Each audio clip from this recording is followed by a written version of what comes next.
কথা কও না কে সোফার মারিয়া কানসা বাড়াই গেলাম এটা ক ও আসলে মোর প্রিয়া আই সরবেলা করিয়ে লাইছি বিয়া কি বিয়া করিয়া লাইছো তুই এটা কি হলি বাবা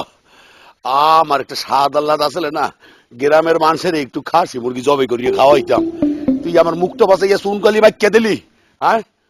বাপ হিসাবে একটু প্রয়োজন মনে হলি না আমার জিজ্ঞাসা করার কথা হাই জিগাইতাম কিন্তু আপনার উপর একটা প্রতিশোধ লইছি প্রতিশোধ কিসের প্রতিশোধ লইছো কে আপনি যেন আমার আম্মার জন্য বিয়ে করছিলেন আমার জিজ্ঞেস করে করছিলেন আরে বেটা হেসে তুই কি হয়েছিলি তোর তো জিগামু আয় কোথায় আসলাম এ বাজার এই! এই খাড়া! আমি না শিখা কি হইলো আরে আল্লাহ ওয়াও